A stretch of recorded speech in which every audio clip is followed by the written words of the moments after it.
ඔබ සියලුදෙනාම සුබෝදෑසනක් මුලින්ම පිළිගනු ලබනවා.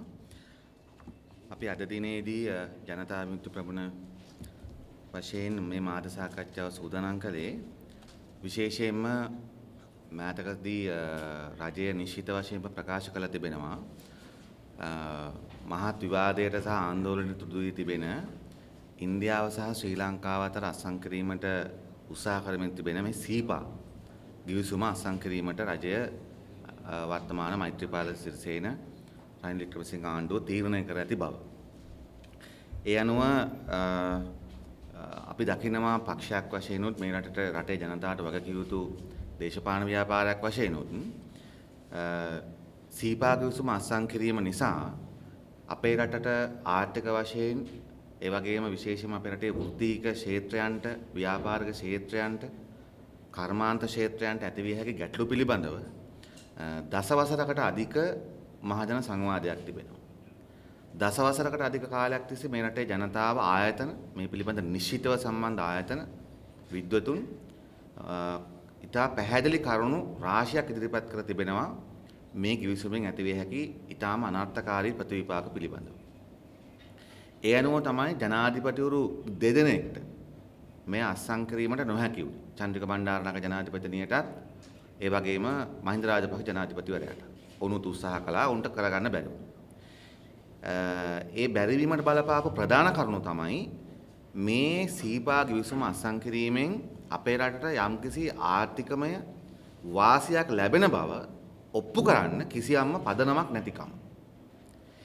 ඒ නිසා දසවසරකට අධික කාලයක් තිස්සේ ඒ සාධාරණ මේ අත්සන් කිරීම සාධාරණීකරණ කරන්න බැරිව තිබෙන තත්ත්වයක් යටතේදී වර්තමාන මෛත්‍රීපාල රනිල් වික්‍රමසිංහ ආණ්ඩුව කාගේ ජන වරමකින්ද කාගේ උපදෙස් මතද කවුරු ඉල්ලලාද ඉන්දියාවේ මෝඩි අගමැතිවරයා ඉල්ලන බව අපි දන්නවා. ඉන්දියානු සමාගම් ඉල්ලන බව අපි දන්නවා. ලංකාව තුළ ඉන්න සමහර ඉන්දියානු ව්‍යාපාරිකයන් ඉල්ලන බව දන්නවා. ඉන්දියානු මහා කොමසාරිස් කාර්යාලය ඉන්න බව අපි දන්නවා. නමුත් ලංකාවේ කවුරු ඉල්ලපු නිසාද මේ සීපා ගිවිසුම අත්සන් කිරීමට වර්තමාන රනිල් වික්‍රමසිංහ මෛත්‍රීපාල රජය නැත්නම් ආණ්ඩුව තීරණය කර තිබෙන්නේ. මේ සමග මා සතුව තිබෙනවා අදාළ අමාත්‍යවරයා මලික් සංවර්ධන උපාය මාර්ග හා ජාත්‍යන්තර වෙළඳාම් පිළිබඳ අමාත්‍ය මලික් සමරවික්‍රම මහතා අප විසින් මේ පිළිබඳ පාර්ලිමේන්තුවේ ඉදිරිපත් කරාට පස්සේ ඔහු විසින් අප වෙත ලබා දුන් ලිපියක් තිබෙනවා එවන ලද ලිපියක් තිබෙනවා. ඒ ලිපිය අනුව ඉතා පැහැදිලිව සඳහන් කර තිබෙනවා 2016 පෙබරවාරි මාස අත්සන් කිරීමට සැලසුම් කර ඇති අතර මම මුල සිට කියවන්නම්. දැනට පවතින වෙළඳ කටයුතු පමණක් මූලික කරගත් ඉන්දු ශ්‍රී ලංකා නිදහස් වෙළඳ ගිවිසුමෙහි විෂයපතේ පුළුල් කරමින් ආර්ථික හා තාක්ෂණික සහයෝගිතා ගිවිසුමක් බවට පරිවර්තනය කිරීමට අදාළ ගිවිසුම් රාමුව පිළිබඳව ඉන්දියානු පාර්ශවයට පැහැදිලි කිරීමට මෙම සාකච්ඡාවේ මූලික අරමුණ විය. යෝජිත ගිවිසුම් රාමුවේ දල සැකැස්ම ආකෘතිය ඉන්දියන් දූත කණ්ඩායම වෙත ඉදිරිපත් කර ඇති අතර. දැන් බලන්න. දැන් මේක ලංකාවේ කාටද ඉදිරිපත් කරලා තියෙන්නේ මේ ආණ්ඩුව? මේ ලිපියේ තිබෙනවා යෝජිත ගිවිසුම් රාමුවේ දල සැකැස්මක් අවුට්ලයින් එකක් ඉන්දිය දූත කණ්ඩායම වෙත ඉදිරිපත් කර ඇති අතර. ආණ්ඩුව දැනටම දීලා එතකොට ගිවිසුමේ දල සැකැස්මක්. ඒ සම්බන්ධයෙන් ඔවුන්ගේ ප්‍රතිචාරය 2016 ජනවාරි මාස ලබා දෙන බව දැනුම් දී ඇත. මෙම ගිවිසුම් රාමුව ෆ්‍රේම්වර්ක් ඇග්‍රීමන්ට් 2016 පෙබරවාරි මාස අත්සන් කිරීමට සැලසුම් කර ඇති අතර අවසන් ආර්ථික හා තාක්ෂණික සහයෝගිතා ගිවිසුම 2016 මැදදී අත්සන් කිරීමට යෝජිතය. ඊළඟට නිශ්චිත වශයෙන්ම සඳහන් කරන අමාත්‍යවරයා අවසානයේදී මේ ලිපියේ තව අවශ්‍ය නම් කරුණු අපිට කියන්න පුළුවන්. යෝජිත ගිවිසුම් මගින් ආවරණය කරන සේවා ක්ෂේත්‍ර පිළිබඳව වන ඉදිරි සාකච්ඡාවටවලදී වෘත්තීය ශ්‍රම වෙළඳපොළ නිදහස් කරන. වෘත්තීය ශ්‍රම වෙළඳපොළ නිදහස් කරන. ඒතර හරි පැහැදිලි මේකේ වෛද්‍ය සේවා අඩංගු කරන්නේ නැහැ, ඉංජිනේරු සේවා අඩංගු කරන්නේ නැහැ, ඝනකාධිකරණ සේවා අඩංගු කරන්නේ නැහැ කියලා මොකුත් නැහැ. මේක තියෙන්නේ වෘත්තීය ශ්‍රම වෙළඳපොළ නිදහස් කරණය. කරණය නැවතැනීම හා තොරතුරු තාක්ෂණය යන උපවංශවලට පමණක් සීමා කිරීමට බලාපොරොත්තු වේ. ඉතින් පැහැදිලිව මේකේ තොරතුරු තාක්ෂණය කියන ක්ෂේත්‍රයේ තිබෙනවා. නැවතැනීම කියන ක්ෂේත්‍රයේ තිබෙනවා. ඊළඟට වෘත්තීය ශ්‍රම වෙළඳපොළ නිදහස් කරණය. එතකොට ඊට පැහැදිලි අමාත්‍යවරයා මේ පිළිබඳ පාර්ලිමේන්තුවේ දිගින් දිගට මේ ප්‍රශ්න කාට පස්සේ මේ ඉදිරිපත් කරන ලද ලිපිය. දැන් ඔබ දන්නවා මේ ඒ නිසා ජනතා විමුක්තිවරුන් අපි පක්ෂයක් වශයෙන් පළවෙනිම මේ ආණ්ඩුව ඉදිරිපත් කරන බරපතලම ප්‍රධානම විවේචනය තමයි ආණ්ඩුවට මෙවැනි ජනවරමක් නැත්නම් මෙවැනි බලයක් මෙවැනි අයිතියක් නැහැ. රටේ අදාළ අංශවලට පාර්ලිමේන්තුවට මහත් ආන්දෝලන තුඩු තිබෙන මේ විවාදයේ මේ සාකච්ඡාව පිළිබඳ ඒ කෙටුම්පත ලංකාවේ කාටවත් ඉදිරිපත් කරන්න කලින් ඔවුන් මේක ඉන්දියාවට ලබා දීලා තිබෙනවා. ඉතින් අපි දකින්නේ මේක ප්‍රජාතන්ත්‍රවාදයට විරුද්ධයි. මේක ඊටාත්ම අර ගැතිකම ප්‍රදර්ශනය කිරීමක් වර්තමාන ආණ්ඩුව. ඉන්දියාව පැත්තට ගැතිකම ප්‍රදර්ශනය කිරීම. ඊළඟ ගත්තොත් එහෙම ඔබ දන්නවා 1998 දී චන්ද්‍රිකා බණ්ඩාරනායක ජනාධිපතිනිය ඊටාම වගකීම් විරහිතව මහජන සාකච්ඡාවකින් තොරව පුළුල් ආයතනික වශයෙන් සාකච්ඡාවකින් තොරව ඉන්දියාව සහ ලංකාව අතර ගිවිසුමක් අත්සන් කරා ඉන්දු ලංකා ෆ්‍රී ට්‍රේඩ් ඇග්‍රීමන්ට් කියලා. මොකද අපි පොඩ්ඩක් ඉතිහාසය කියලා කරුණු දෙක තුනක් ඔබට ඉදිරිපත් කරන්න බලාපොරොත්තු වෙනවා. මේ පිළිබඳ සැබෑ තත්ත්වය ජනතාවට ඔබතුමාලා මගින් ඉදිරිපත් කරගත යුතු නිසා. දැන් ඉන්දියාව ලොකු රටක් බවත් ඉන්දියාවේ වෙළඳපොළ ලොකු බවත් අපි සියලු දෙනාම දන්නවා. ඒක 아무තු දෙයක් නෙමෙයි. නමුත් දැන් මේක අපි සරලව ගත්තොත් අපේ ගෙදර ආසන්නේ විශාල ධනවත් ව්‍යාපාරිකයෙක්ගේ ගෙදරක් අපේ ගෙදර ළඟ තිබෙන්න පුළුවන්. දැන් අපි ඔක්කොම හිතුවොත් එයාට දේපල තියෙන බවත් ඔහුට විශාල හැකියාවක් තියෙන බවත් අපි කවුරුත් දන්නවා. දැන් අපි හිතුවොත් අපි යත් එක ගිවිසුමක් ගහ ගන්න ඕන. අපි යත් එක මොකක් හරි ඩීල් එකකට යන්න ඕන. මේ අපේ නැති බැරිකම වැඩි කරගන්න කියලා අපි කවුරුත් දන්න දේ තමයි එයා ඒ අපේ අසල්වැසි දවන්ත ව්‍යාපාරිකයෝ හෝ ධනවතා ඔහු අපිත් සමග අපිට පින්තකාමන හරි දුන්නොත් මිසක් අපිත් සමග මේ ගිවිසුම් වලට එනවා නම් ඉන්නේ අනිවාර්යයෙන්ම ඔහුටත් වාසි ලැබෙන ප්‍රතිපත්තියක් මත පමණයි. ඒ නිසා මේ අපි කවුරුත් ඒ නිසා මේ අල්ලපු ගෙදර ලොකු මිනිහෙක් හිටියා කියලා ලොකු ධනවතෙක් හිටියා කියලා අපි යත් එක්ක එක ව්‍යාපාරික හරි වෙන දේවල් වලට යන්නේ නැහැ. අපි දන්නවා අවසාන වෙන්නේ අපි තැලිලා චප්පල යනක අපි ඉන්න ඉඩමත් මිනිහට දෙන්න වෙන එක. ඒ නිසා අපේ රටේ මේ ව්‍යාපාරිකයෝ සමහර දේශපාලනඥයෝ හැම වෙලාවෙම ඉන්දියාව ලොකුයි කී කියනවා. අපි පක්ෂයක් වශයෙන් කියන්නේ අපිට ලෝකේ හැම රටක් ඉන්දියාව ඉතාම වැදගත් ආසන්න රට නිසා සහ විශාල වෙළඳපළක් තියෙන නිසා ඒ වගේම ලෝකේ හැම රටක්ම අපිට වැදගත්. ඒ ඔක්කොටම අපිට අපේ රටට වැදගත්. ඒ නිසා අපි කළ යුතු වෙළඳ කටයුතු කළ යුත්තේ අම්මාකාරයක පරිස්සමකින් අපි කුඩා ආර්ථිකයක් නිසාම අපිට යම්කිසි සැලකිය යුතු පරිස්සමක් සහිතව කටයුතු කළ යුතුයි. ඒ ඉන්දියාව පවා මම කරුණු සහිතව ඔබට කියන්නම්. ඒ පරිස්සම සහිතව තමයි ලෝකෙත් එක්ක කටයුතු කරන්නේ. ඒ නිසා මේ අර මන්තරයක් වගේ ඉන්දියාව ලොකු ඉන්දියාවේ ජනගහනය මෙච්චරයි ඉන්දියාවේ ආර්ථිකය ඩොලර් ට්‍රිලියන් 1.8යි යනාදී වශයෙන් කියමින් මේ මන්තරේ මැතරීමෙන් ඒ මන්තරයට මුවා වෙලා රටේ ආර්ථිකය ඉන්දියාවට විවෘත කිරීමෙන් අපේ රට රත් වෙන සෙතක් නැහැ. ඒතර චන්ද්‍රිකා මෙතනින් අත්සන් කරපු ගිවිසුම සම්බන්ධව කතා කරොත් එහෙම එතුමිය අත්සන් කරපු ගිවිසුම 2000 ඉඳලා ක්‍රියාත්මක වුණා FTA එක ඉන්දියාව සහ ලංකාව අතර. ඒතර මේ ගිවිසුමෙන් අද වෙනකොට අවුරුදු 14කට පස්සේ සිදුවී ඇති ප්‍රතිඵල ගත්තොත් එහෙම ඊට පැහැදිලිව කියන්න පුළුවන් දේ තමයි ලංකාව සහ ඉන්දියාව අතර වෙළඳ ශේෂය මේ ගිවිසුම අත්සන් කරද්දී තිබුණේ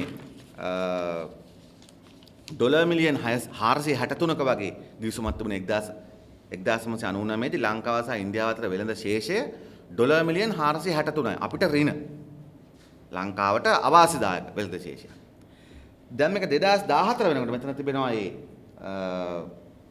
සංඛ්‍යාලයක නම් ප්‍රස්තාර වශයෙන් අවශ්‍ය නම් පෙන්වන්නම්. අද 2014 වෙනකොට මේක ඩොලර් මිලියන් 3977 දක්වා වැඩි වෙලා තිබෙනවා. ඍණ ශේෂය ඍණ වෙළඳ ශේෂය සරලව ගත්තොත් 463 ඉඳලා 4000 දක්වා වැඩිලා තියෙනවා. කියන්නේ අපේ වෙළඳ ශේෂය 10 ගුණයකින් මේ අවුරුදු 15 ඇතුළේ වැඩි වෙලා තිබෙනවා. ඒතර ලංකාවේ අපනයන ගත්තොත් මේ බලන්න ඔබට මේ ප්‍රස්තාරය මජනම ගන්න පුළුවන් නම් මේ තිබෙන්නේ ලංකාවේ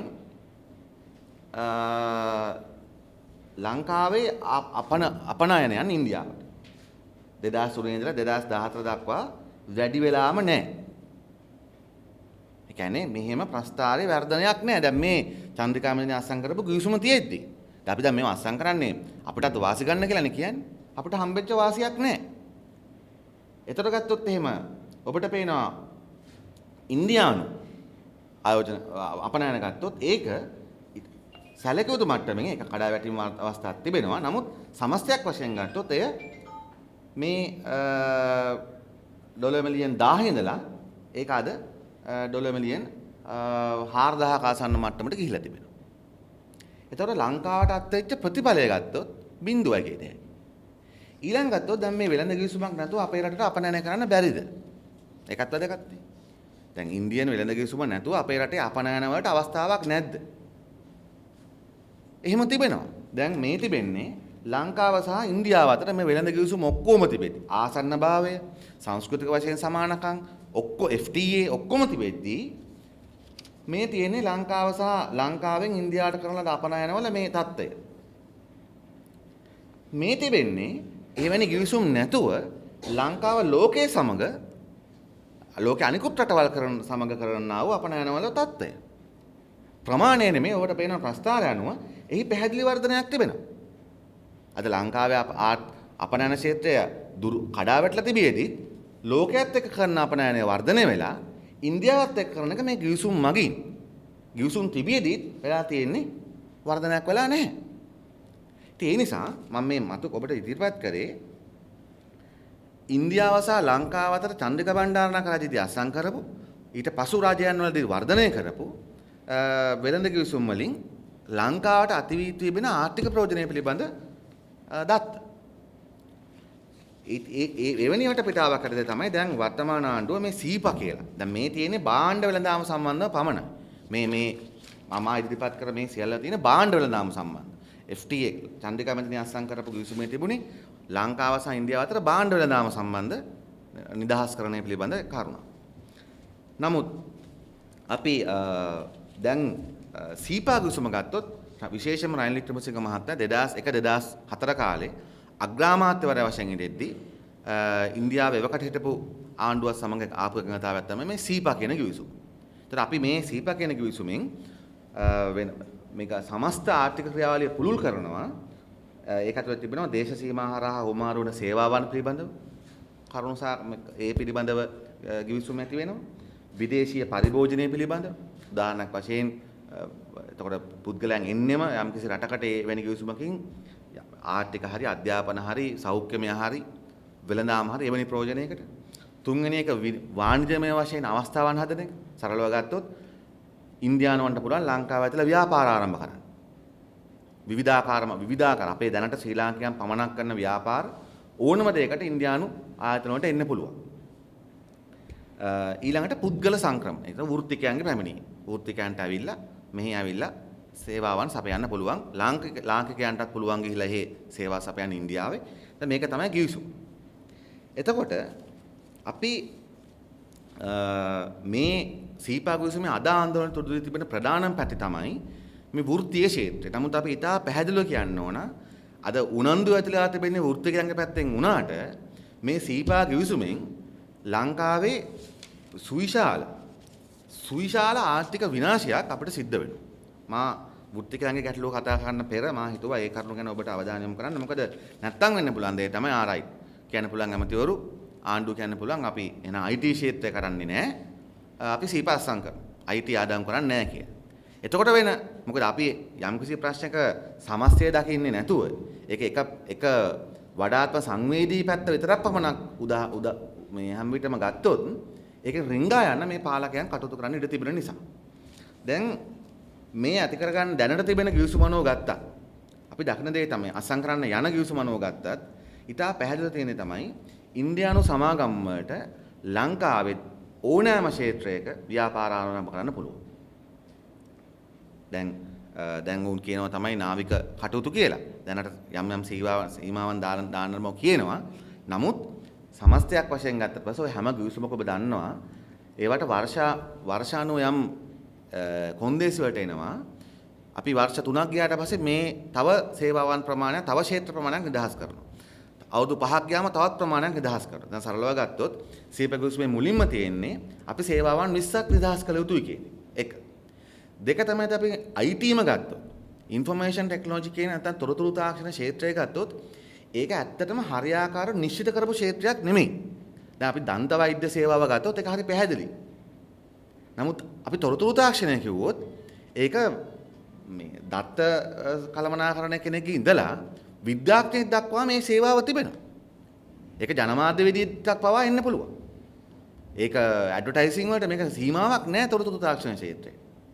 ඉංජිනේරුමේ ඕනම ක්ෂේත්‍රයකට අද තොරතුරු තාක්ෂණය තියෙන නිසා මේ දන්ත වෛද්‍ය විද්‍යාව හරි වගේ නිශ්චිත නැහැ තොරතුරු තාක්ෂණය කියන්නේ. මොකද තොරතුරු තාක්ෂණය කියන එක ඒක වෘත්තියක් නෙමෙයි. හැම වෘත්තියකම ගුණාත්මක උසස් කරන දෙයක්. ඒකට බෑ සීමාවක් සපයන්න. ඒක වෙළඳ පොලක මේ බඩු විකිණීමේදී ඒ සේවාව උසස් කරන්න තොරතුරු තාක්ෂණය තමයි අවශ්‍ය වෙන්නේ. ඒ නිසා අපි ගත්තොත් ඕනෑම ව්‍යාපාරයක් ආරම්භ කිරීමේ ඉඩකඩ තිබෙනවා. ඊට පස්සේ ඉන්දියානු බැංකු ආරම්භ කිරීමේ ඉඩකඩ තිබෙනවා. උගස් මධ්‍යස්ථාන ආරම්භ කිරීමේ ඉඩකඩ තිබෙනවා. සිල්ලර වෙළඳාම ආරම්භ කිරීමේ ඉඩකඩ තිබෙනවා. මොකද මෙතනින් අපි දන්නවා මේ කරන්න හදන්නේ කෝච්චිය එන්ජිම දාගන්න හදන්නේ මේ. දැන් මේ මලික් සමරවික්‍රම මැතිවරයා වර්තමාන ආණ්ඩුව දැන් හදන්නේ මුලින්ම කෝච්චිය එන්ජින් එක දාලා ගන්න. අපි දන්නවා කෝච්චිය එන්ජිමට පෙට්ටි කැට ගහලා තියෙන්නේ. එන්ජිමට යන්න රේල් ගේට්ටුව ඉස්සුවම පෙට්ටිත් යනවා. එන්ජිමේ තමයි තියෙන්නේ තොරතුරු තාක්ෂණය විතරයි, නාවික ගමනාගමනය විතරයි කියන්නේ. අනික ඔබ දන්නවා මීට අමතර ක්ෂේත්‍රවල අද ටෙලිනාට්‍ය ක්ෂේත්‍රයට වෙලා තිබෙන ව්‍යසනය ගත්තා. ඒවා මේ මොන ගිවිසුමකවත් ඒවා නෙමෙයි. මොකද මීට අමතරවත් ලංකාව සහ ඉන්දියාව අතර විශාල විධිමත් අවදිමත් වෙළඳ ගනුදෙනු රාශියක් සිද්ධ වෙනවා. ඊට අමතරව ගැඹුරු මුහුදේ මත්ස්‍ය කටයුතු තිබෙනවා. ඊට පස්සේ ගත්තොත් ඉන්දියානු වෘත්ති ගැන ලංකාව ව්‍යාපාර ආරම්භ කරන්න බලා. ඒක මේ ඍජුවම මලික් සමරවික්‍රම මැතිවරයා මේ කියන ලිපිය අනුවත් තිබෙනවා. දැන් මේ ගිවිසුම අනුව ඉන්දියාවේ යම්කිසි වෘත්තිකයෙක්ට ලංකාවේ ඇවිල්ලා ව්‍යාපාරයක් ආරම්භ කරන්න පුළුවන්. ඔහුට ඔහුගේ පවුලේ අය ඒ සඳහා අරගෙන ඉන්න පුළුවන්. බිරිඳ දුව පුතා අරගෙන ඉන්න පුළුවන්. ඥාති දරුවන් අරන් ඉන්න පුළුවන්. ඊළඟට ඔවුන්ගේ වෘත්තීමය භාවය පිළිබඳ. ඔහු ඉංජිනේරුවේද සුදුසුකම්ලත් වෛද්‍යවරයෙක්ද මේ කියන දේවල් සියල්ලම අපි ඉන්දියානු ආයතනයෙන් දෙන සහතිකය මත අපි පිළිගත යුතුයි. මොකද ඔවුන් ඇවිල්ලා මෙහි ආරම්භ කරන්න ව්‍යාපාර ස්වාධීනව නම් ඒක නැවත පරීක්ෂා කරන්න වෙන තැනක් නැහැ. චිත්‍රපට ක්ෂේත්‍රයට පව මේ ගිවිසුමේ තිබෙනවා මේ කලින් සකස් කරපු ගිවිසුම් වල තිබෙන කරුණුත් එක තමයි චිත්‍රපට ක්ෂේත්‍රයක පවා චිත්‍රපට ක්ෂේත්‍රයේ යම්කිසි සමාගමකට 50%ට නොවඩු නම් ඉන්දියානු අයිතිය එවැනි සමාගම් වලට පුළුවන් කියලා චිත්‍රපට ශාලා 25කට ආසන 25ක් දක්වා ආරම්භ කරන්න පුළුවන්. සිනමා කාලය 40ක් දක්වා ඒ සමාගමට තීන්දුව කරන්න පුළුවන්. බොහොම සරලව ගත්තොත් ඔබ දන්නවා අදත් අපේ ජනමාධ්‍ය හරහා ඉන්දියානු සිනමාව ලංකාවේ සැලකිය යුතු බලපෑමක් කරමින් ඉන්නවා. නමුත් ඉන්දියාව අත්සන් කරලා තියෙන වෙළඳ ගිවිසුම අත්සන් කරලා තිබෙන නේපාලය, බංග්ලාදේශය එවැනි රටවල් අද තත්ත්වය ගත්තොත් ඒ රටවල සම්පූර්ණයෙන්ම සංස්කෘතිය කලාව අද සම්පූර්ණ ඉන්දියානුකරණයක් කළා තිබේ. ඒ නිසා අපි දූපතක් වීම නිසා සහ යම් ආකාරයක වෙළඳ දේශපාලන වශයෙන් අපි යම් ආකාරයක ස්වාධීනත්වයක් යම් පමණකින් හෝ ඉතුරු කරගෙන හිටපු නිසා අපි මෙවයි යම් ආරක්ෂා වීමක් දැනට වෙලා තිබෙනවා. ඉතින් මේ තත්ත්වය ඉදිරියේදී ඉඩකඩ ලැබෙන්න පුළුවන්. ඒ නිසා ශ්‍රී ලංකාවේ මේ ගිවිසුම හරහා ඇතිවිය හැකි ගැටලු රාශියක් තිබෙනවා. ඒක අපි දකින්න ඕන මේක මේ IT නැත්නම් තොරතුරු තාක්ෂණ ක්ෂේත්‍රයට හරි වෛද්‍යවරු සම්බන්ධව හරි ගණකාධිකාරීවරු සම්බන්ධ ප්‍රශ්නයක් පමණක් නොවේ කියන්නේ. ඊළඟට ගත්තොත් අපි කෙලින්ම තොරතුරු තාක්ෂණ ක්ෂේත්‍රයට ගියොත් අපි ඉන්දියාවේ තත්ත්වය ඉස්සලම යන්න. දැන් ඉන්දියාවේ ඔබ දන්නවා ඉන්දියාවේ ලොකු ආර්ථිකයක්, ලොකු ජනගහනයක් වෙන රටක්. ඒ වගේම ලෝකෙ වැඩිම විරකියාව තියෙන රට ඉන්දියාව. ඉන්දියාවේ ශ්‍රම බලකාය මිලියන් 487ක්. චීනයට පමණයි දෙවෙනි වෙන්නේ. නමුත් ලෝකෙ වැඩිම දුප්පතුන් ඉන්න රටත් ඉන්දියාව. ඔබ දන්නවා මිලියන් 474ක් දුප්පතුන්. ඔය මිලියන් 1230යි. ඒවම අපි ශ්‍රම බලකායට ගියොත් බොහොම සරල උදාහරණකින් කිව්වා මේ ළඟදී මේ හින්දුස්තාන් පුවත්පතේ පළවෙච්ච එක ප්‍රවෘත්තියක් මම දැක්කා මම හිතන්නේ සමාජ වෙබ් අඩවි වල සමාජ ජාලා තුලත් ක්‍රියාත්මක වුණ ඔබතුමාලත් බලන්න ඇති. මම පැහැදිලි කාරණයක් කියන්නම්. දැන් උත්තර ප්‍රදේශ ප්‍රාන්ත ආණ්ඩුවෙන් ඉදිරිපත් කරපු දැන්වීමක්. මොකද ඉන්දියාවේ තත්ත්වය තේරුම් ගන්න නැතුව අපි මේ ගිවිසුමේ ඉන්දියානු මොනවද තේරුම් ගන්න අමාරු. ඉන්දියාවේ සැබෑ තත්ත්වය. එකක් මිලියන 487ක් වර්ක් ෆෝස් එකක් ඉන්නවා. ඒ කියන්නේ 94ක් ඉන්දියාවේ සමස්ත ශ්‍රම බලකායෙන් 94ක් ඉන්නේ අවිධිමත් ක්ෂේත්‍රයේ. ඒ කියන්නේ EPF ETF ගෙවන සමාගම්වල රජයේ හෝ පුද්ගලික සමාගම්වල නෙමෙයි. ඉන්දියානු ශ්‍රම බලකායෙන් 6යි විධිමත් ක්ෂේත්‍රයේ ඉන්නේ. මේ ඔබතුමාලත් බලන්න පුළුවන් අන්තර්ජාලයට ගියාම බලන්නත් පුළුවන්. එතකොට මම ඒ නිසා මේ උදාහරණ ගත්තොත් එහෙම ඒ උත්තර ප්‍රදේශ ප්‍රාන්ත ආණ්ඩුවේ ලේකම් කාර්යාලයට පියන් තනතුරකට අපි කියන්නේ කාර්යාලකාර සහ තනතුරකට දැන්වීමක් පළ කරනවා. ඒ දැන්වීමට ලක්ෂ 23ක් ඉන්දියානුවෝ අයදුම්පත් ඉදිරිපත් කරනවා. මේක හරි බරපතල කාරණා. මේක ආණ්ඩුවක් අපේ ලංකාවේ ආණ්ඩුව ඇත්තට මේ විසුම්මට යන්න කලින් විමර්ශනය කළ යුතු කරුණක්. ලක්ෂ 23ක් එනවා. පුරප්පාඩු තිබෙන්නේ 368යි. පුරප්පාඩු 368ට ලක්ෂ 23ක් අයදුම්කරු එනවා. මේ ලක්ෂ 23න් 1,50,000ක් උපාධිධාරී. 24,969ක් පශ්චාත් උපාධිධාරී. 250 දෙනෙක් ආචාර්ය උපාධිධාරී. ඊළඟට ගත්තොත් මේකේ සුදුසුකම් මොනවාද? මේ තනතුර සඳහා මිනිමම් ක්වොලිෆිකේෂන්ස් තමයි පාසල් අධ්‍යාපනය තිබෙන්න ඕන. බයිසිකල් රයිඩින් ස්කිල්ස් අවශ්‍යයි. බයිසිකලයක් පැදගෙන යන්න පුළුවන් වෙනවා. වැටුප රුපියල් 16,000. ඒ වැටුප රුපියල් 16,000ක් වන සාමාන්‍ය පාසල් අධ්‍යාපනය සුදුසුකමක් වන ඊට අමතරව බයිසිකල් පැදීම සුදුසුකමක් වීම තමයි සුදුසුකම. ඒතර ඒ සඳහා ඉන්දියාවේ උපාදාන 1,50,000කුත් පශ්චාත් උපාධාරීන් 24,969කුත් ආචාර්ය උපාධාරී 250කුත් අයදුම් කරනවා මේ තනතුරට. ඒත් ඉන්දියාවේ තිබෙන ඛේදනීය තත්ත්වය එයයි. එතකොට අපි දැන් මේ වෘත්තීමය සේවා විවෘත කරන්න යන හදන රට මෙන්න මෙහෙම රටක්. අපි මේක සතුටු වෙන්නේ අපි දුක් වෙනවා. මේ ලංකාවේ පාලකයෝ වගේම ඉන්දියානු පාලකයෝ ඉන්දියාවේ ජනතාවට කළ තියෙන අපරාධය. ඒ ගැන අපි සතුටක් නැහැ. ඒ වගේම අපි තවත් ගත්තොත් එහෙම මෙතන තිබෙනවා ඉන්දියාවේ උපාධිධාරීන්ගේ තත්ත්වය. මොකද මේ වෘත්තික සේවාවන් ගැනනේ කතා කරන්නේ. ඉන්දියාවේ උපාධිධාරීන්ගේ තත්ත්වය. මේ තිබෙන්නේ ඉන්දියානු ප්‍රධාන වෙබ් අඩවි එක පළ වෙච්ච එකක්. 85% graduates in India not employable. එතකොට මේ උපාධිධාරීන්ගේ තත්ත්වය. එතකොට 85% උපාධිධාරීට රැකියාව නැතුව නැත්නම් රැකියාවල සුදුසුකම් නැහැ කියලා කියන්නේ මෙවැනි තත්ත්වයක් තිබෙනවා. ඒ නිසා ඒ වගේම ඉන්දියාවේ තොරතුරු තාක්ෂණ ක්ෂේත්‍රයේ උපාධිධාරීන් තමයි 17%කට ඔවුන්ට රැකියාව නැහැ. තොරතුරු තාක්ෂණ උපාධිධාරීන්ටම 17%කට රැකියාව නැහැ කියලා මේ ඉන්දියානු ප්‍රධාන ප්‍රවෘත්ති වෙබ් අඩවි එක පළ වෙච්ච වාර්තාවක් මම ගත්තා. ඊට අමතරව ඔබතුමාට ඕන තරම් තොරතුරු හොයාගන්න පුළුවන්. ඉතින් ඒ නිසා දැන් අපි පක්ෂයක් වශයෙන් දකින්නේ මෙන්න මෙහෙම රටක් තමයි ඉන්දියාවේ. අද ඉන්දියාවේ රැකියා අර්බුදයේ තත්ත්වය ඕකයි. එතකොට දැන් ලංකාවේ ඕනම වෘත්තීය සේවාවක් තොරතුරු තාක්ෂණය ඇතුළු නිදහස් කරාම ඇතිවිය හැකි ගැටලු සම්බන්ධව අපි දකින්නේ මෙන්න මේ විදිහට. ඒක තමයි අපි තොරතුරු තාක්ෂණ ක්ෂේත්‍රයේම ගත්තොත් අද මොකද ඇමතිවරයා රජුවම කියනවා තොරතුරු තාක්ෂණ ක්ෂේත්‍රය විවෘත කරනවා කියලා මේ ගිවිසුමෙන් වෘත්තීය ශ්‍රම වෙළඳපොළ නිදහස් කරන එකකුත් තිබෙනවා. ඒකට මේ එතුමා නිශ්චිතව කියන්නේ නැහැ වෘත්තීය ශ්‍රම වෙළඳපොළට අයිති ක්ෂේත්‍ර මොනවද කියලා. වෛද්‍ය ඉංජිනේරු කළමනාකරණ මේව සම්බන්ධව කියන්නේ නැහැ. නමුත් අනිවාර්යයෙන්ම අඩංගු වෙ යුතුයි. යමක් අඩංගු වෙ යුතුයි. එතුමා නිශ්චිත වශයෙන් කියන තොරතුරු තාක්ෂණ ක්ෂේත්‍රය පිළිබඳ. දැන් තොරතුරු තාක්ෂණ ක්ෂේත්‍රය සම්බන්ධව ගත්තා මේක ඉන්දියාවේ තත්ත්වය. රැකියා නැහැ. ඉතා අඩු පරිදි වැඩ කරන්නේ නිසා රුපියල් 16,000ට වැඩ කරන්න පුළු යන ආචාර්ය උපාධාරීන් රටක්. අනික උත්තර ප්‍රදේශ ආණ්ඩුව. මධ්‍යම ආණ්ඩුවෙත් නෙමෙයි. උත්තර ප්‍රදේශ කියන්නේ ඉන්දියාවේ ඉතාමත්ම පසුගාමීම ප්‍රාන්ත වලින් එකක්. එතකොට දැන් අපි මේ ලංකාවේ තත්ත්වය හොයලා බැලුවොත් දැන් ලංකාවේ දැනට අපි දන්නවා තොරතුරු තාක්ෂණ ක්ෂේත්‍රය තමයි පසුගිය කාලේ විශාල වශයෙන් පුළුල් වෙච්ච ක්ෂේත්‍රය. විශ්වවිද්‍යාල උපාධි පාඨමාලා පටන් ගත්තා, විවිධ පීඨ පටන් ගත්තා. තරුණ තරුණයන්ගේ පැත්තෙන් උමනාවකින් යන ක්ෂේත්‍රය. එතකොට අපි මේ පිළිබඳව හොයලා බලමු ලංකාවේ තොරතුරු තාක්ෂණ ක්ෂේත්‍රයේ යම් ආකාරයක රැකියා හිඟයක් තිබෙනවා. රැකියා හිඟයක් කියලා කියන්නේ රැකියා හිඟයකට වඩා ඒ කියන්නේ සමාගම් වලට අවශ්‍ය කරන වෘත්තිකයන්ගේ හිඟයක් තිබෙනවා. ඒක පැහැදිලි.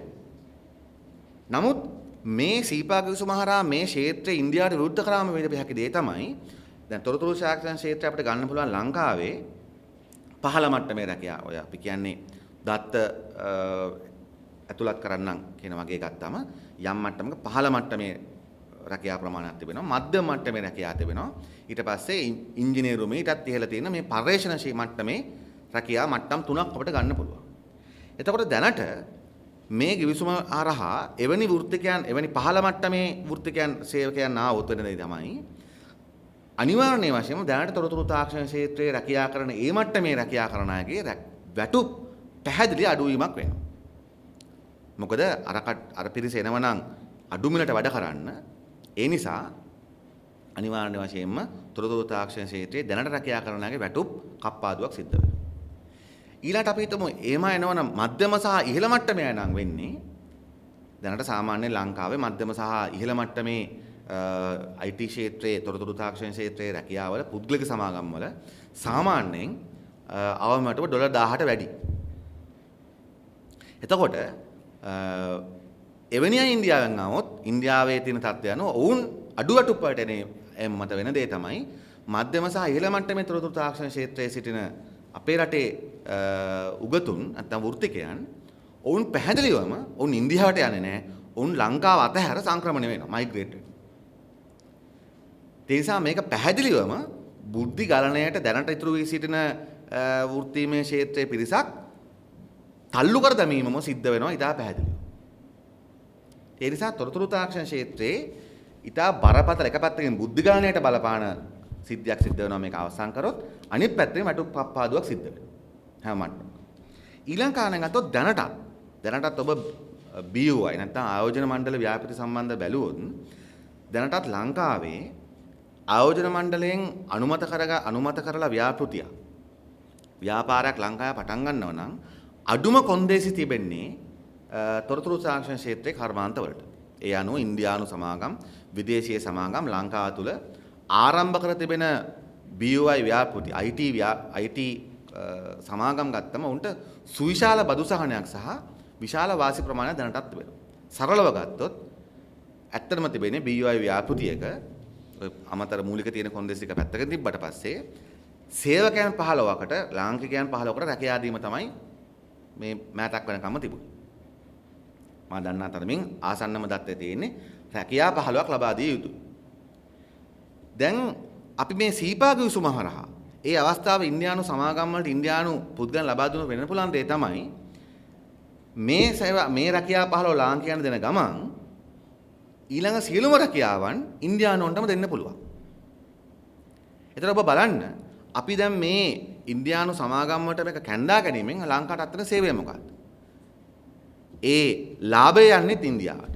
වැටුප් යන්නේ ඉන්දියාවට. අනිත් එක ඔබ දන්නවා ජාත්‍යන්තර වශයෙන් දන්න කාරණයක් තමයි ඉන්දියානුවන් කොහේ ගියත් එතරම් වීදම් කරන පිරිසක් නෙමෙයි. නිසා දැන් මේ සේවකයන් ලංකාවේ පදිංචි වුණා කියලා ඔවුන් මෙහි ලංකාවේ වීදම් කරන්නේ නැහැ. දැන් අපි එකකින් කියන්නේ නිසා යුරෝපියන් ගෙන්නන්න කියලා. යුරෝපියන් ආවොත් අඩු ගානේ වීදම් කරනවා. ඒ නිසා මේක ජාත්‍යන්තර වශයෙන් දන්න කාරණයක්. ඉන්දියානු චිත්‍රපට පවා කොට නැගලා තියෙනවා ඉන්දියානුවන්ගේ විදේශගත ජීවිතය පිළිබඳ. දැන් පසුගිය කාලේ ලංකාවේ ඔය හෝටල් ඇතුලේ මේ අයන් එකකින් චපාති දාන අයන් එක උඩ තියලා රොටි පුච්චන ඒවා පහුගිය කාලේ වාර්තා වුණා. සියලුම දෙනාම ඉන්දියානු කට්ටිය. මම ඉන්දියානුවන්ට අපහාස කරනවා නේ මොකද උන්ගේ සංස්කෘතිය උන් වේදන් රටාව එහෙම බොහොම පහළ මට්ටමක එකක්. ඒ නිසා ඒ වගේම තමයි ඉන්දියානුවන්ගේ යම් සංස්කෘතික වශයෙන් තියෙන කරුණක් තමයි ඔවුන් යම්කිසි ක්ෂේත්‍රයකට ඇතුළත් වුණාම ආයතනයකට ඉන්දියානුවෙක්ම ගෙන්න ගැනීම වෙනුවෙන් කරන්නා වූ විවිධාකාර අවිධිමත් කටයුතු රාශියක් තිබෙනවා. ඊටාම ආක්‍රමණශීලී විදියට කටයුතු කරන ප්‍රමාණයකුත් තිබෙනවා. ඒ නිසා ඔබ දන්නවා අද ලෝකේ ප්‍රධාන රටවල් වල ප්‍රධාන ආර්ථිකයන් ඉන්දියානු වෘත්තිකයන්ට සීමා පනවලා තිබෙනවා. දැන් ලංකාව ගත්තොත් ලංකාවේ වෘත්තිකයන්ට තිබෙන එක ප්‍රධාන අවස්ථාවක් තමයි ඇමරිකාව සහ ඕස්ට්‍රේලියාවේ. ඇමරිකාවේ අපි කියන්නේ ග්‍රීන් කාඩ් කියලා තියෙනවා. ඕස්ට්‍රේලියාවේ තියෙනවා ඒ වෙඩි මට්ටමේ අවස්ථා. ඒක ඉන්දියානුවන්ට නැහැ. ඇයි ඉන්දියානුවන්ට නැත්තේ? ඇමරිකාව සහ ඕස්ට්‍රේලියාව ඉන්දියානු වෘත්තිකයන්ට බරපතල සීමා පළවලා තියෙනවා. උදාහරණයක් ගත්තොත් ග්‍රීන් කාඩ් එක ඒ ග්‍රීන් කාඩ් ලොටරි කියන එක ඇමරිකාවෙන් දෙන එක ඉන්දියානුවන්ට නැහැ. එකක් ඉන්දියානුවන් විශාල ප්‍රමාණයක් ගිහිල්ලා තිබුණ නිසාත් ඉන්දියානුවන්ගේ සමහර මා මේ සඳහන් කර යම් ආකාරයක අවභාවිතයන් නිසා. ඉතින් එහෙම ලෝක අත්දැකීම් තිබෙනවා. එහෙමත් තිබී තමයි අපි වගේ කුඩා රටක් අපි අද මේ ක්ෂේත්‍ර විවෘත කරන්න යන්නේ. ඒ නිසා අපි ඊටාම පැහැදිලිව දකිනවා මේ ක්ෂේත්‍ර විවෘත කිරීමේ අපේ රටට අත් වෙන සමාජීය හෝ ආර්ථිකමය හෝ වාසියක් නැහැ. ඉතින් මේක ඕනම ක්ෂේත්‍රයකට අදාළව ගත්තොත් අපිට පැහැදිලි කරන්න පුළුවන් බරපතල ගැටලුවක් තිබෙනවා. ඒ නිසා අපි දකින දේ තමයි අද මේ සීපා ගිවිසුම සම්බන්ධව කතා කරද්දී ලංකාවේ ප්‍රධාන ව්‍යාපාරික ආයතන ප්‍රධාන කර්මාන්ත මණ්ඩල වෘත්තීමය සේවාවන් වෘත්තීමය සංවිධාන වෛද්‍ය සංගමය ඊළඟට ඉංජිනේරුවන්ගේ ආයතන ඊළඟට ගණකාධිකාරිවරුන්ගේ ආයතන ඊළඟට වාස්තු විද්‍යාඥයන්ගේ ආයතන තොරතුරු තාක්ෂණඥයන්ගේ ආයතන මේ සියල්ලම මේ කරුණ රජයට මගින් මග පෙන්වා දී තිබෙනවා. ඒ නිසා අපි දකින්නේ මේකට අමතරව මේ අයගේ බලවත් විරෝධය තිබියදී අපි දකින දේ තමයි දැනට ඉන්දියානු සමාගම් සහ ජාත්‍යන්තර සමාගම් වල ශ්‍රී ලාංකේය ශාඛාවල අපිට පේන්න තිබෙනවා ඉන්දියානු අධ්‍යක්ෂකතුන් දැනටත් ලංකාව තුළ ඉන්නවා. ඉන්දියානු විධායක නිලධාරීන් දැනටත් ඉන්නවා. ඔවුනුත් දැන් මේ ලංකාවේ වාණිජ්‍ය මණ්ඩල ලංකාවේ කර්මාන්ත මණ්ඩල මේ ඉන්දියානු සමාගම් අධ්‍යක්ෂකවරුන් ඉන්දියානුවන් ඒවා විවිධ තනතුරු දරනවා. ඉතින් මේ සමහර මේ වාණිජ්‍ය මණ්ඩල වගේ ආයතන තිබෙනවා. ඒවා ටිකක් වැඩි බලයක් ඉන්දියානුවන්ට තිබෙනවා. ඒ නිසා ඔවුන් උත්සාහ කරමින් ඉන්නවා මතයක් ගොඩනගන්න ලංකාවේ අහවල් වාණිජ්‍ය මණ්ඩලය කැමති අහවල් වෘත්තීය ආයතන කැමති මේ සීපා ගිවිසුමට කියලා. නමුත් අපි දකින දේ තමයි ඒවා හොල බැලුවම ඊට පැහැදිලිය ඔවුන් බහුතරයක් ඉන්දියානු පුද්ගලයන්. ඉන්දියානුවන් තමයි වෙනත් සමාගම් වල ප්‍රධානින් වශයෙන් කටයුතු කරන්නේ. ඒ නිසා සමස්තයක් වශයෙන් ගත්තොත් අපි ජනතා මිත්‍ර වශයෙන් දකින්නේ මේ සීපා ගිවිසුමෙන් ශ්‍රී ලාංකිකයන්ටත් ඉන්දියාව ගිහිලා ව්‍යාපාර කරන්න සේවා සපයන්න පුළුවන් කියලා තියෙනවා. නමුත් මම ඉතා සරල කාරණයක් ගන්න. ලංකාවේ භාෂා තුනයි කතා කරන්නේ. ඒකෙත් එක භාෂාවක් ඉන්දියාවට ඉතාම සමීප භාෂාවක් දෙමළ. ඊළඟට ඉංග්‍රීසි භාෂාව. ඉන්දියාව ගත්තොත් ඉන්දියාව භාෂා 70ක් කතා කරනවා. ඒතර හිතන්න ශ්‍රී ලාංකේය වෛද්‍යවරයෙක් ඔය උත්තර ප්‍රදේශ වලටම ගිහිල්ලා සේවා සපයන්න ගියොත් ඔහුට මොකද්ද මුලින්ම කරන්නේ? නැත්තම් ඔහු ගියොත් එහෙම වෙනත් ප්‍රාන්තයකට ඔහු බැංගලෝරයට ගියොත් එතන කතා කරන භාෂා කන්නඩ ඉගෙන ගන්න. තෙලුගු ඉගෙන ගන්න කේරළයට ගියොත්. බොම්බායට ගියොත් මරාඨි ඉගෙන ගන්න. ඒ නිසා මොකද ඉතා පැහැදිලි මේකෙන් කිසියම් ආකාරයක අපේ රටට විශේෂ වාසියක් වෙන්නේ නැහැ. අනිත් එක ඔබ දන්නවා සංස්කෘතික වශයෙන් සහ විවිධ හේතු නිසා ශ්‍රී ලාංකික උගතුන් ඉන්දියාවට ගොස් සේවය කරන්න පෙළවෙන අවස්ථා ඉතාම අඩු ඉතිහාසය. අපේ රටේ පහුගිය කාලේ ගත්තත් වෘත්තිකයන් ගත්තොත් 1000ක් ඉන්දියාව තුළ සේවය කරන්නේ නැහැ. ඒ නිසා අපි දකින දේ තමයි මේක සම්පූර්ණයෙන්ම ඉන්දියාවේ රැකියා ප්‍රශ්නය ඉන්දියාවට හිසරදයක් ඒක විසඳ ගන්න ඉන්දියාවට උමනාවක් වෙන ඒ වෙනුවෙන් ඉන්දියාව කරන්නා වූ බලපෑමක් විදිහට තමයි අපි මේක දකින්නේ.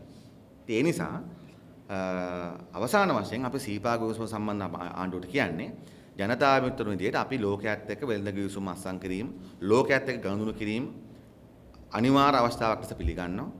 ඒ අපිට ඒක ඉන්දියාවද චීනයද කියලා අපිට විවාදයක්වත් නැහැ.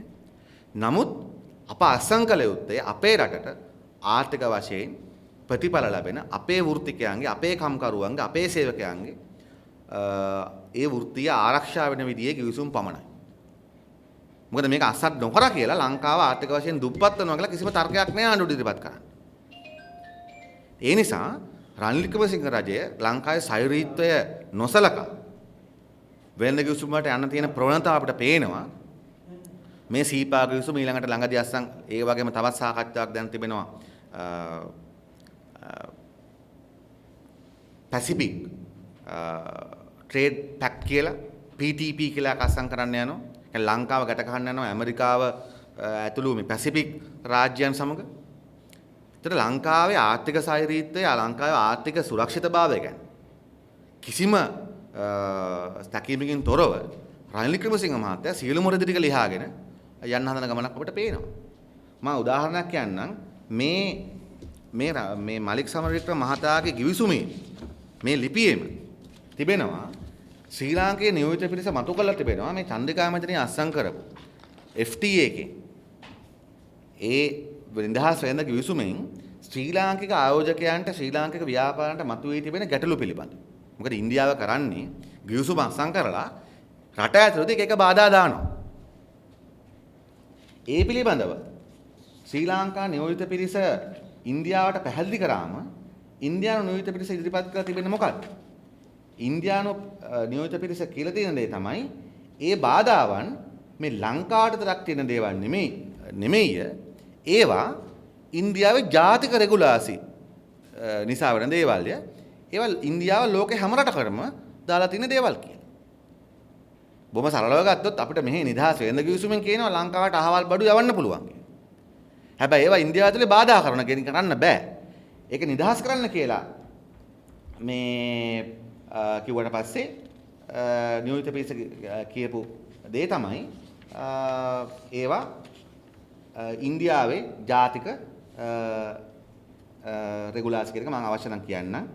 ශ්‍රී ලාංකීය අපනයනකරුවන් ආයෝජකයන්ට මුහුණ දීමට සිදු වී ඇති තීරුබදු නොවන නියාමයක් නැත්නම් තීරුබදු නොවන බාධක non tariff barriers සම්බන්ධයෙන් ශ්‍රී ලංකා පාර්ශ්වය විසින් ඉදිරිපත් කළ කරුණු පිළිබඳව සාකච්ඡා කරන අතර එම නියමයන් සියලු රටවල්ට පොදුවේ බලපැවැත්වෙන ජාතික රෙගුලාසි බව ඉන්දියා පාර්ශ්වය විසින් පැහැදිලි කරන අතර. එතකොට ඉන්දියාවට ඕන විදිහට අනිත් එක මේ ගිවිසුම බලමු ගත්තොත් ලංකාවේ ආයෝජකයන් බැඳෙන්නේ ඉන්දියානු මධ්‍යම ආණ්ඩුවට වඩා මේ ආයෝජනවලදී ඉන්දියාවේ ප්‍රාන්ත ආණ්ඩුවල රෙගුලාසි යනවා. ඒතකොට ලංකාවේ සමාගම් වලට සිද්ධ වෙනවා ඉන්දියාවේ ප්‍රාන්ත 28යි ප්‍රාන්ත මට්ටමේ ඒකක 6යි 34ක් තියෙනවා. මේ 34ම වෙන වෙනම අධ්‍යයනය කරන්නේ. ඒ නිසා අනික මේක ද්විපාර්ශ්වික ගිවිසුමක් BOI ව්‍යාපෘතියක් වගේ නෙමෙයි. BOI ව්‍යාපෘතියක නම් ගැටලුවක් ආවම ශ්‍රී ලංකා රජයට අයිතියක් තිබෙනවා ඒක නතර කරන්න.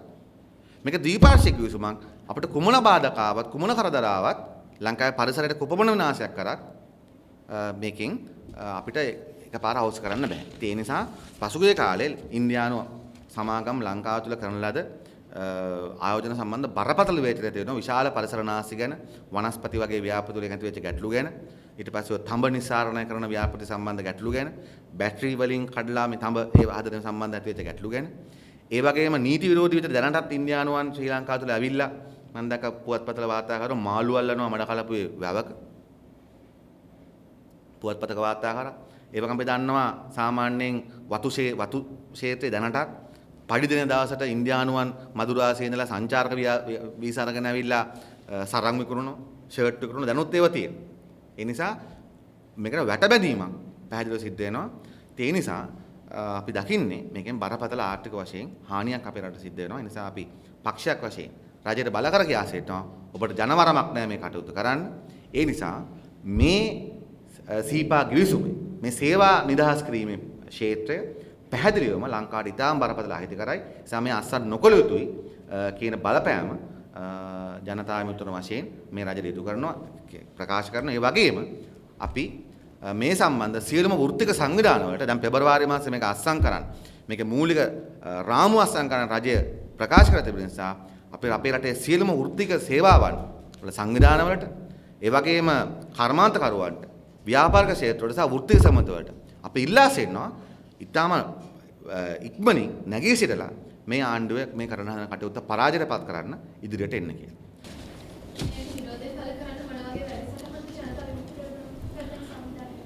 අපි දැනටම පක්ෂ නායක මට්ටමින් අපි යොදාගෙන තිබෙනවා අනුර දිසානායක සෝරයාම සම්බන්ධ වෙලා ප්‍රථමයෙන්ම වෘත්තීය සංවිධාන සම විශේෂයෙන්ම තොරතුරු තාක්ෂණ ක්ෂේත්‍රයේ තමයි මේකට වැඩිපුර අවධානය ලක් කරලා තිබෙන්නේ. තොරතුරු තාක්ෂණ ක්ෂේත්‍රය ඇතුළු මේ සියලුම වෘත්තික සේවා සම්බන්ධ අපේ තිබෙනවා වෘත්තීමය ආයතන තිබෙනවා.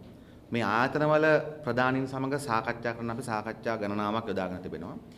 ඒ වගේම අපි වෘත්තීය සමිති මධ්‍යස්ථානය මේ පිළිබඳව උද්ඝෝෂණ වලට යන්න තීන්දුව කළා තිබෙනවා. මේ වෘත්තීය සේවාවන් වලට සම්බන්ධ ආයතන සම්බන්ධ කරගනිමින් ඒ වගේම අපි බලාපොරොත්තු වෙනවා පාර්ලිමේන්තුව තුළ මේ පිළිබඳව ඉදිරි පාර්ලිමේන්තු සතිය තුලත් මේ පිළිබඳව රජයට අපේ විරෝධය පළ කරන්නත් මේ සම්බන්ධව පාර්ලිමේන්තුව තුල කළ හැකි යම් මැදිහත් වීමක් තුන මොකද රජය ෆ්‍රේම්වර්ක් එක ඉන්දියාවට දෙනවා පාර්ලිමේන්තුවට දෙන්නේ නැතුව.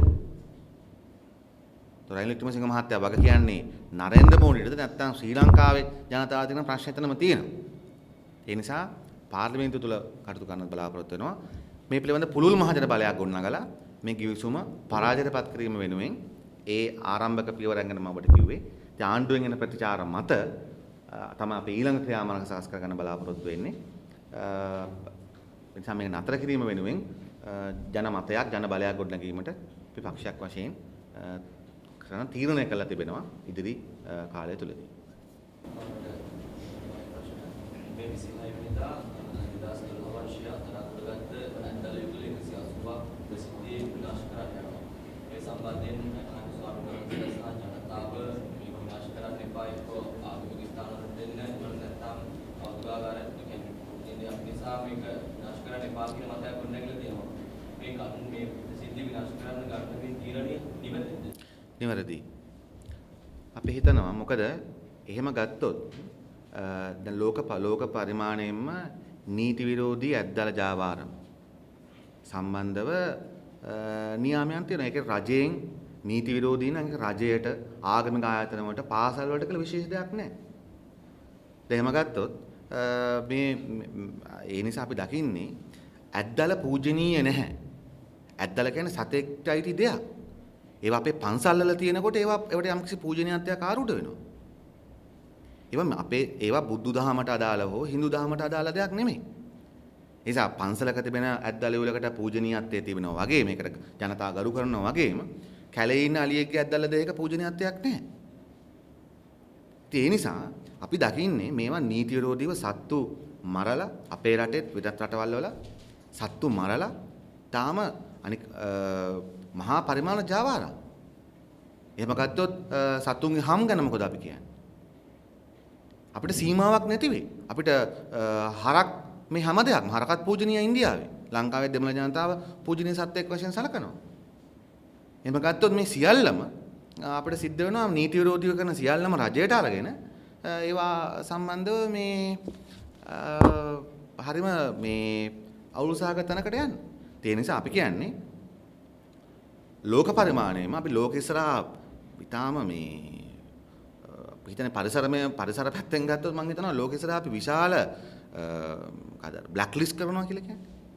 ඒමනි මට්ටමකටපත් වෙන්න පුළුවන් අපි මේවා මේ රජය සතු කරගන්න ගියොත්. මොකද ලෝක පරිමාණයෙන් මේවා කරනවා.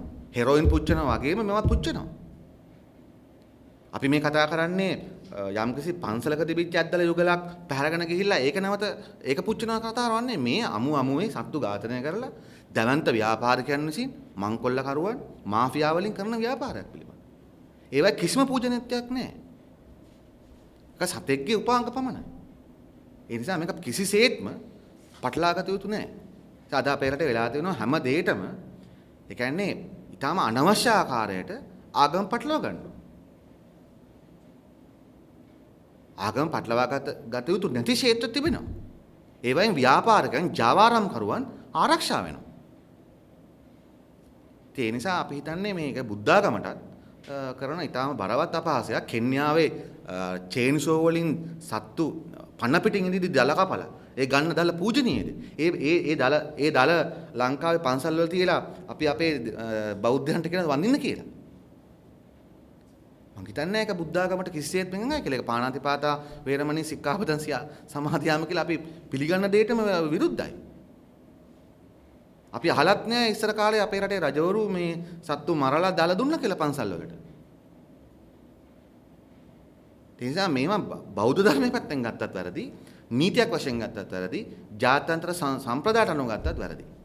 මේ නීති විරෝධී වැඩ සම්බන්ධව කතා කරේ පොදුවට මේ ඉන්දියාව කපුගඩු ජාවාරම් පිළිබඳව මේ ළඟදී ඒ වුණා අමතර රජයේ වටිනාගේ සංකමයේ මේක දැන් තියෙනවා කියලා සම්බන්ධ වුණා. මේ සම්බන්ධයෙන් ඔබතුමාලා ජීවිතය ජනතාව විමුක්ති ප්‍රතිපද කොහෙද?